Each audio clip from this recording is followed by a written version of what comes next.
Un jeune homme qui est au Cameroun. Ouais. Moi, je connais des gens, ok, qui ont commencé l'élevage avec 3 poulets. 3. On parle de moins de 10 000 francs CFA. Ils ont pris les 3 poulets chez eux à la maison. Ils avaient un petit hangar. C'est un discours que beaucoup de coachs tiennent. Non, non, non, non, non, c'est trop facile. On a eu plus d'une heure trente. Non, mais laissez-moi terminer. Chaque fois que je vais terminer, vous pouvez le monsieur m'interrompre. Non, je n'ai pas dit qu'il est devenu milliardaire. Je veux juste illustrer ce que j'appelle multiplier le capital. Ce petit-là est parti de 3 poulets, 10 poulets, 20 poulets, 50 poulets, 100 poulets. Il est sorti de la maison, il allait louer un petit bâtiment et il a commencé à développer l'activité en réinjectant les bénéfices. Ce qui s'est passé très simplement, dans son cas et qui arrive très souvent dans ce genre de cas-là, c'est que les oncles, les tantes, les gens qui ont un peu d'argent, ont commencé à miser leur argent là-dedans. Ce que vous devez savoir, c'est que quand on est un pays comme le Cameroun, les gens épargnent beaucoup parce qu'ils ont peur du lendemain. Les Camerounais épargnent beaucoup. Et donc, qu'est-ce que ça fait quand quelqu'un a une épargne? Pourquoi des entreprises comme Lieplimal ou autres pyramides de Ponzi ont ruiné des Camerounais? Où est-ce que les Camerounais ont pris cet argent pour mettre? C'était de l'argent de l'épargne. Mais pourquoi ils ont mis ça là-dedans? Parce qu'ils ont pensé que ce monsieur avait un système qui permettait de multiplier l'argent. Et ce que je dis, c'est que quand on est un entrepreneur, si on sait démontrer qu'on sait multiplier de l'argent, même à une faible échelle, on peut lever du capital. C'est aussi simple que ça. On ne s'enrichit pas avec son capital. On s'enrichit avec le capital des autres. Merci, Jo.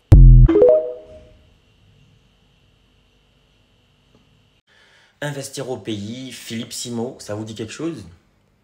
Eh bien, sachez que Philippe Simo, promoteur d'investir au pays, était au Cameroun, dans son pays d'origine, son pays natal, bien sûr. Il était invité dans une grosse émission appelée L'Arène. Alors, c'est une sorte d'agora médiatique où il y a plusieurs journalistes qui vous posent des questions en rafale. Et à un moment donné de l'émission, il y a bien sûr ce qu'on appelle le duel, la partie tant attendue. Et pour le duel, on a mis un entrepreneur de notre genre en face de lui qui n'a peut-être pas l'éloquence qu'on lui connaît, à lui Philippe Simo, mais qui a quand même la pertinence dans les questions dérangeantes qui ont sérieusement perturbé celui qui se fait appeler afropreneur. On revient à cette interview, les moments clés dans cette vidéo où Philippe Simo a perdu le contrôle. Bienvenue à tous, la vidéo commence tout de suite. Alors, lors de l'émission L'Arène, Philippe Simo était donc l'invité, je disais tantôt. Vous avez eu à regarder quelques images et dans ces images, vous avez constaté que dans ce duel, à un moment donné, Philippe Simo a perdu un peu le contrôle. Il a carrément dit à son interlocuteur qu'il n'avait pas le niveau. Donc, tellement les questions étaient embarrassantes pour lui, il a trouvé, ce qu'il a trouvé mieux à dire, c'était que l'interlocuteur n'avait pas le niveau. Et généralement, vous le savez, vous qui avez quand même fait des études, vous qui avez quand même fait l'université et tout, vous savez, généralement on dit, en fait, les savants le savent, il n'y a pas de mauvaises questions. Il n'y a que des mauvaises réponses. Il n'y a pas de mauvaises questions. Alors Philippe Simo, qui est considéré comme un intellectuel, qui, parce qu'une question est dérangeante, préfère dire que son interlocuteur n'a pas le niveau, quand même, c'est osé. C'est osé, c'est irrespectueux de sa part. Pour moi, généralement, quand un interlocuteur dit à l'autre interlocuteur qu'il n'a pas le niveau, c'est parce qu'il est perturbé. C'est parce qu'il n'a peut-être pas les arguments pour répondre aux préoccupations de celui qui est en face de lui. Voilà. Parce que la question était claire.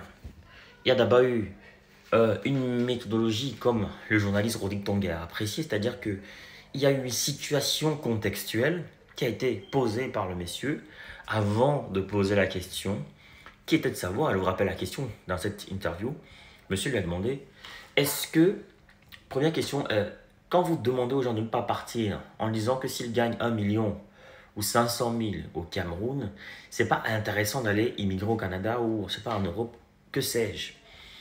Vous vous adressez à qui? Étant donné que au Cameroun, pour avoir 500 000 ou 1 million de salaire, ça révèle quand même de la magie, de l'incantation. C'est vrai qu'il y a des gens qui disent, non mais c'est des traces quoi.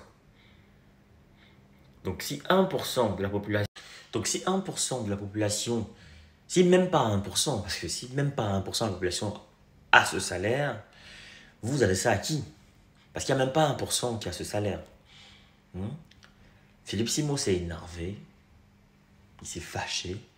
Pourtant, on dit qu'il est éloquent. Quand on est éloquent, Quand on veut démontrer que quelqu'un n'a pas le niveau en face, on ne dit pas qu'il n'a pas le niveau, on démontre qu'il n'a pas le niveau. C'est-à-dire, on le déconstruit avec notre argumentaire, on le mâche avec le pouvoir de notre argumentaire, de nos illustrations, de nos images. Cela n'a pas été fait. Je suis désolé pour tous les fans de Philippe Simo, il n'a pas démonté son interlocuteur avec des arguments, mais il a essayé de l'intimider avec sa popularité, puisqu'il est Philippe Simo, il l'a invité, il est connu, il a 1 million d'abonnés. En disant que l'interlocuteur n'a pas le niveau, les gens peuvent croire à la maison. Mais en même temps, ça a insulté notre intelligence. C'est nous qui devons décider. C'est nous qui devons écouter. Et c'est nous qui devons dire s'il a le niveau ou pas. C'est nous qui devons dire s'il a le niveau ou pas.